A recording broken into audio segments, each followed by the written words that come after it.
parte prática do nosso evento. Michele já disse aqui, com o núcleo Vida Soul, né? Voltado para o autoconhecimento. Porque, afinal de contas, quanto mais nos conhecemos, maiores são as chances de fazermos escolhas alinhadas com as nossas crenças e valores, né? Então, mas para se juntar aqui, para juntar aqui ao Paulo, eu vou juntar a Janete, a Michele, eu vou chamar uma pessoa muito especial. A Janete a gente já apresentou, muito especial, uma mulher com uma história incrível. Eu tive a honra de cruzar os nossos caminhos também por aí e conhecer um pouco mais dela e conviver com ela no Mulheres do Brasil, no Conselho das Mulheres do Brasil. Ela atuou como executiva no Banco do Brasil por quase 30 anos, foi presidente voluntária da Abrace, uma instituição filantrópica que assiste crianças com câncer, né? E na gestão dela, idealizou e construiu, com o apoio da sociedade, o Hospital da Criança de Brasília, José de Alencar. Ela também é conselheira do Grupo Mulheres do Brasil. Vem pra cá, por favor, Hilda Feliz. Você tá aí achando que é comigo? Ela tá aí pra perguntar a você.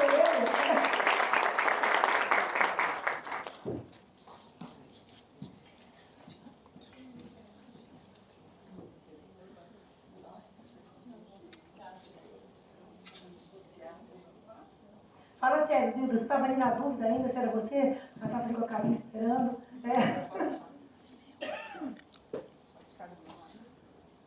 Obrigada, seja muito bem-vinda. A palavra é toda sua, porque a gente vai falar de um tema que você ilustra como ninguém na sua vida. Querida Janete, querida Michele, querida... Eu estou com efeito da anestesia até hoje. Chique. Gente, boa tarde. Que bom ver essa casa cheia, né? Silvia, que bom você conseguiu encher a casa. Parabéns aí ao Comitê 60+. Parabéns a Tati, que me procurou para conversar com a Michele, para fazer esse evento. Obrigada, Michele. Desde o primeiro momento que nós conversamos, eu tinha certeza que tínhamos que trazê-los, né? Que trazer esse evento para Brasília seria um diferencial para o nosso movimento com 60+. E eu fiz uma cirurgia, gente, em agosto. É minha primeira saída aqui, né? Eu falei para você que eu nem sabia se eu ia conseguir participar, mas eu estou aqui para contar a história, né, Janete? Se eu não tivesse aqui hoje, eu estaria lá embaixo, né? Então, eu só tenho que, apesar de estar com 10 quilos a mais, de estar com o olho fechado, estou aqui. E a gente está muito feliz, muito honrado. Obrigada. Muito obrigada. Então, nós estamos aqui, gente, com duas mulheres brilhantes para falar desse tema que é o autoconhecimento. E por que a gente quis trazer o tema do autoconhecimento? Eu, há 2 meses atrás, fui diagnosticada com síndrome de burnout. Eu não sei se vocês já ouviram falar sobre isso. Basicamente, falando de forma muito simples, é uma exaustão que toma conta do seu corpo de uma maneira tão complexa que você tem um surto. Eu fiquei internada 6 dias numa clínica e estou me recuperando desse processo. E autoconhecimento, nessa caminhada de 2 meses para mim, tem sido o início de uma trajetória, talvez o que você falou, Janete, que teve na sua separação, talvez seja mais próximo que eu estou vivendo agora, só que em várias áreas da minha vida, no trabalho, porque o burnout tem a ver com o trabalho. Eu me dedico tanto para essa causa, que eu amo tanto, que eu não consegui mais fazer uma fronteira entre a minha vida pessoal e o meu trabalho. E tive, então, uma exaustão. Eu desmaiei em São Paulo e de lá para cá venho me recuperando. E autoconhecimento, eu estou dividindo isso com vocês, porque autoconhecimento, tem muita gente que acha que é uma coisa breve de se falar, é uma coisa de autoajuda barata, mas autoconhecimento é a essência da longevidade. Se a gente não parar para poder lembrar a nós mesmos, a todo momento, do que é que nós precisamos buscar na nossa essência, a doutora Janete, quando ela falou a mesma aqui para a gente, você conhece os seus exames, você sabe da essência de quem vocês são, que perguntas mais profundas a gente faz com a gente mesmo, a gente não tem o que discutir, porque a longevidade começa por aí, quando a gente olha para a gente mesmo. Então eu queria passar a bola para as duas, por isso que eu falei que a pergunta eu não tinha feito ainda, do que elas, com essas histórias de vidas tão brilhantes e tão inspiradoras, eu sinto que é como se eu estivesse indo para a jornada, eu quero ser igual vocês quando eu cresci. Então eu estou indo para essa jornada, caminhando, e aí vocês já estão lá na frente no destino que eu quero chegar. E eu quero saber o que vocês querem me contar de dicas. O que vocês têm a me dizer, a mim e a esse público, sobre o que vocês viveram. Então, vocês têm aqui a palavra agora, cada uma de vocês, para dizer, nessa jornada de autoconhecimento da vida, o que vocês deixariam para a gente como principais aprendizados, doutora Janete, doutora Hilde? Janete, não pode ser um pudim, tá? Não pode ser um pudim. É uma piada inteira que ela explica.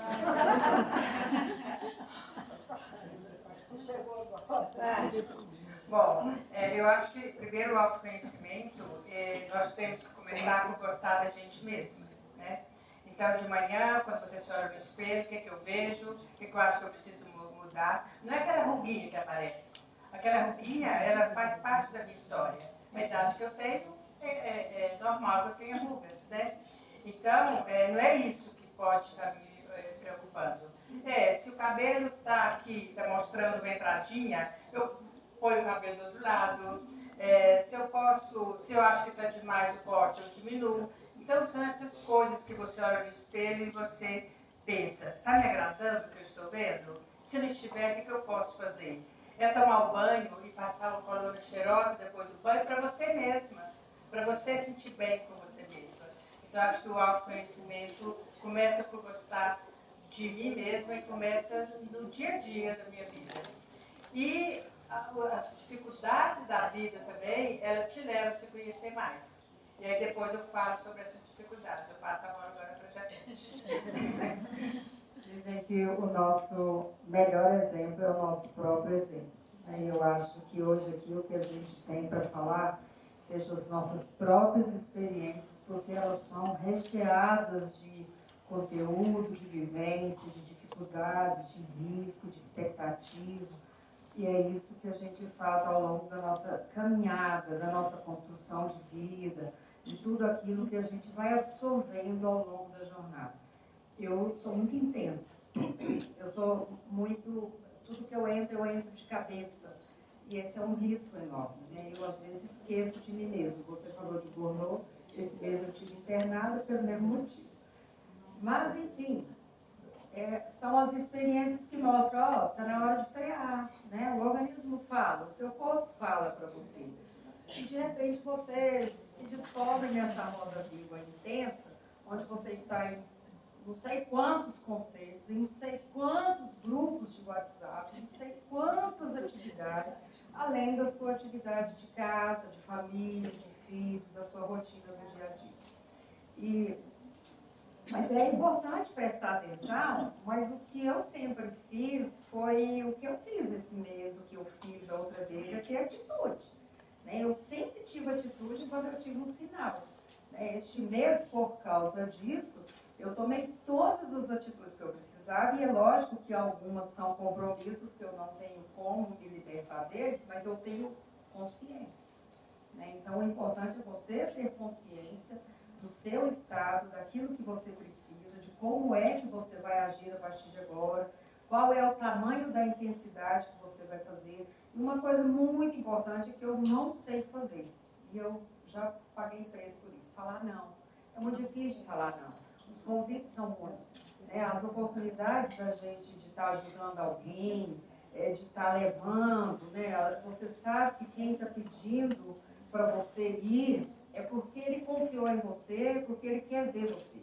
Eu cheguei de uma atividade ontem de Palmas que foi assustadora, mas eu volto emocionada, porque aquilo também me abastece.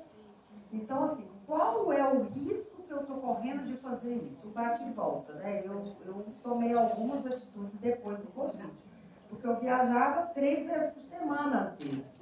O avião, a pressão do avião é uma coisa que me incha, eu fico cansada, eu fico estressada mesmo. O avião é que me prejudica. Eu já tive labirintite, eu já tive as consequências. Por isso que eu falei, é importante você se conhecer. Ontem, quando eu vi o tanto de coisa que eu consegui fazer naquele meu pequeno espaço, entrar ao vivo na Globo, cheguei, pousei quase 11 horas, 11h30, entrar ao vivo na Globo para fazer o convite para a Fê Comércio, onde a pessoa bastava levar 2 quilos que a gente ia ajudar o Mesa Brasil. Né? Então, assim, isso é tão sacrifício, vai me prejudicar tanto ou vai ajudar? Né? aquele tanto de mulheres ali, de homens, porque tinham perguntas de mulheres e de homens. A nossa experiência, a quantidade de mensagens que eu recebi, 2 meninas, né? Eu até comentei com os gerentes hoje, o fato de ser Janete e Sandra 2 mulheres, quando eu falo, Janete e Sandra, nossa experiência, o que tem de sócia de 2 mulheres? Aí 2 meninas falam assim, olha, mas o que eu vou levar do que a senhora falou aqui hoje é que o erro é caro, né? Errar é caro. Né? As 2, manicure e cabeleireiro, resolveram sair e montar o próprio negócio. Então, assim, você contar as suas experiências para as pessoas, para que elas possam ter força e coragem, também me abastece. Então, eu tenho que ter um limite, mas eu também tenho que saber o que aconteceria com a Janete se ela parasse tudo por causa do burnout. Ela ia entrar em depressão, não é? Então, Eu estou me vendo aqui nessa. o equilíbrio. Então, assim, vai chegar nesse ponto para falar para você sobre uma palavra simples: equilíbrio. Você precisa de aprender os seus limites e trabalhar dentro de um equilíbrio, onde você mesmo vai trabalhando o seu pêndulo para mais ou para menos. O tempo todo, fazendo isso na sua vida. Não vai mudar. E não tem que mudar. Não precisa mudar. Eu acho que enquanto Deus me der força, eu vou continuar. E eu falei de Deus e eu vou dizer outra coisa. Outra coisa que nos abastece é a nossa fé. É a nossa crença, é a nossa espiritualidade, né? É o exemplo que você deixa, inclusive nisso. Eu falo de Deus em todos os palcos. Em todos os palcos. E eu falo de Deus com muita tranquilidade, porque eu acho que é Ele que nos dá esse sustento, essa alegria, é Ele que nos faz, nada acontece no céu, na terra sem que antes seja determinado no céu. E o povo, uma vez eu estava lá em São Paulo, de todos que me fizeram pergunta, 3 eram na fila e era para falar da minha coragem de falar naquele palco, que só tinha grandes empresários do Brasil, e eu falar de Deus com tanta tranquilidade daquele jeito. Então, assim, falo com liberdade, porque eu sei do que eu estou falando. Isso também é entrar no seu equilíbrio espiritual. E existem Eu muitas... não falo de religião. Isso que eu ia falar. Eu não prego religião. Eu falo da sua intimidade com Deus, do seu relacionamento com Deus, da sua fé em Deus e da certeza daquilo que você vive no dia a dia. Maravilhoso, porque a gente tem esse estudo de espiritualidade na rede Longevidade e as pessoas confundem espiritualidade com religião. A gente explica essa diferença, né? A pessoa pode ou não escolher uma religião para manifestar a sua fé, mas a sua relação íntima com a espiritualidade afeta a longevidade. E já existem pesquisas que mostram que as pessoas mais espiritualizadas tendem a viver mais. Eu queria aproveitar para ilustrar essa fala aqui da doutora Janete, mas voltar a fala aqui para ela falar do legado que ela também deixa. E a gente tem mais 5 minutinhos, não é isso, Paula? Mais 3 minutinhos. Eu vou dar 5, porque a gente tem mulheres aqui incríveis, então eu preciso desse tempo. Então, eu vou falar de como momentos difíceis que eu passei me fizeram me conhecer melhor, né? Primeiro, eu fiquei viúva e eu pedi a Deus, depois de um tempo, né? Eu pedi a Deus que me mandasse um marido XYZ. Porque eu não queria isso, eu não queria isso, eu não queria isso. Mas eu queria isso, mas eu queria isso, mas eu queria isso. E Deus me mandou. Levanta a mão aí, ó.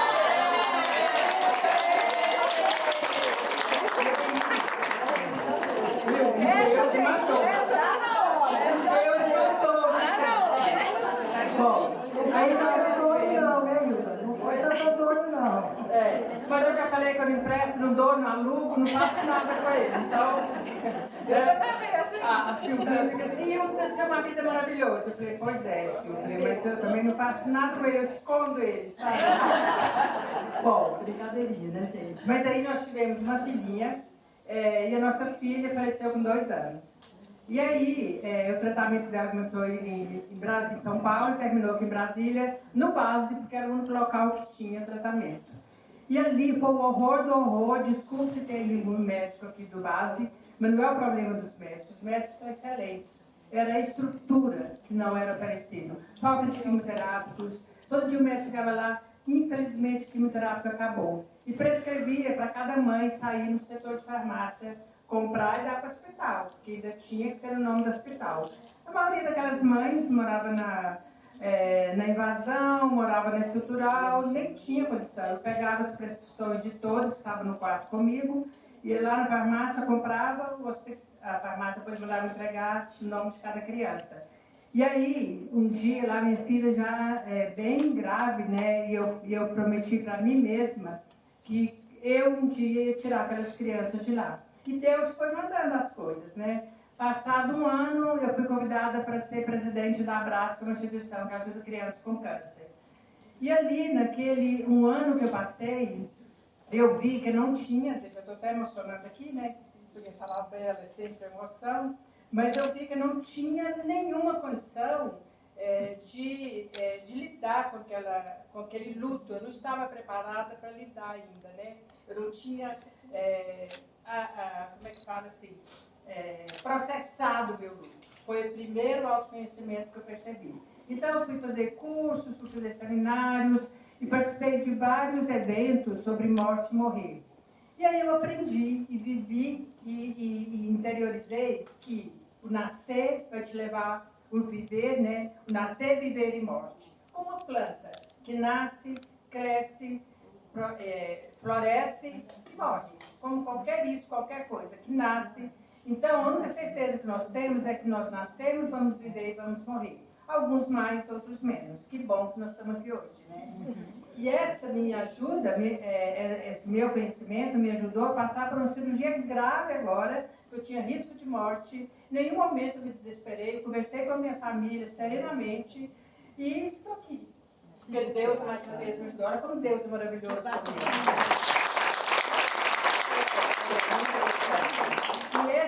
E logo depois, então, eu comecei a dizer que nós íamos construir um hospital para tratar as crianças com câncer. Tinha pessoas que não confiavam, que não acreditavam, que faziam piadinhas, mas eu tinha certeza absoluta que seria possível. E eu procurei trabalhar as minhas fraquezas, eu não sabia muito vender.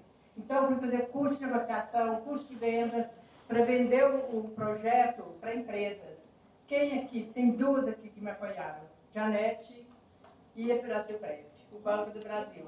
Eu, como funcionário do banco, eu consegui um apoio muito importante do banco. Ele colocou à nossa disposição todas as Brasis, e cada uma tem lá sua plaquinha onde ela financiou.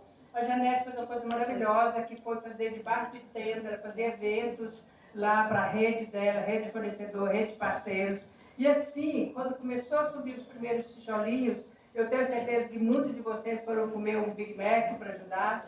Então, foi cada um botando um tijolinho ali para o hospital. Está pronto. E até o ano passado, até dezembro, nós tínhamos feito 6 milhões de procedimentos em crianças e adolescentes. Depois, a vida...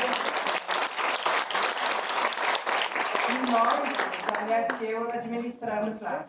Mas eu vou passar, porque eu sei que nós temos para estar por pouco, né? Mas o sofrimento, às vezes, ele te leva ao autoconhecimento. E ele te ajuda, ele te faz crescer. O autoconhecimento é muito importante, porque você pode melhorar sempre. E essas duas mulheres incríveis me ajudam a falar do autoconhecimento, do sofrimento, da história e do legado. Porque olha o legado que essas mulheres construíram. O tanto que eu estou honrada de estar aqui, gente, e é com a dor no coração que eu tenho que encerrar esse bloco. É assim, uma dor imensa. Então, eu vou pedir as palavras finais da doutora Janete, da Hilda, para poder me ajudar a finalizar esse bloco, que a gente tem outras mulheres incríveis para receber, outras questões para conversar com vocês, mas assim, eu estou muito emocionada. Eu só falei errado, porque você fala burnout, eu falo burnout. Mas, além de aprender, eu aprendi muitas coisas com você. Eu já tinha ouvido a sua história e me emocionei, porque eu também já passei, né, por perder uma filha, e só quem perde um filho de coração, no meu caso, eu tenho engasguei aqui agora, que sabe o que significa isso. Então, eu tenho só a agradecer pelas histórias inspiradoras e pedir uma salva de palmas para as duas. Muito obrigada. Eu só tenho que elogiar, né? Eu acho incrível isso, uma oportunidade incrível. Eu acho que é um momento que a gente precisa de literalmente estar falando. E eu não podia descer sem falar da Silvia, que abraçou esse projeto aqui. Mas a gente tem responsabilidade sobre essas meninas aqui, né? Ali está a Sheila, fiquei encantada de ver a Sheila. A Sheila que também né? E a Tatiana, que acompanhou esse processo todo, junto com a aqui hoje do colegiado, a Tatiana e a Luciana.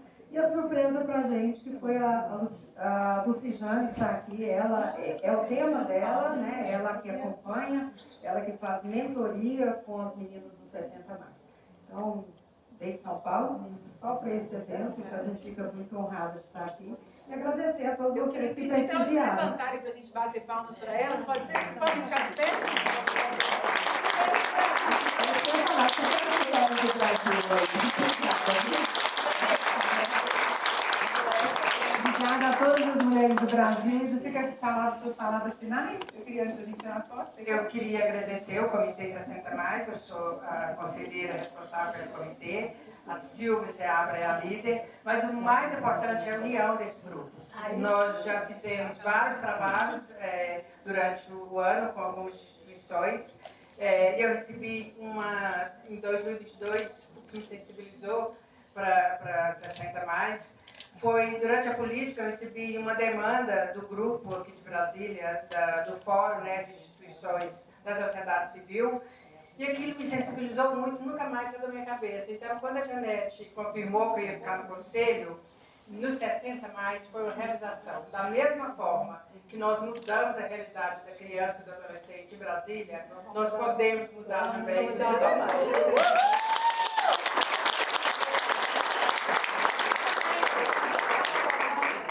Vamos tirar agora nós três juntos.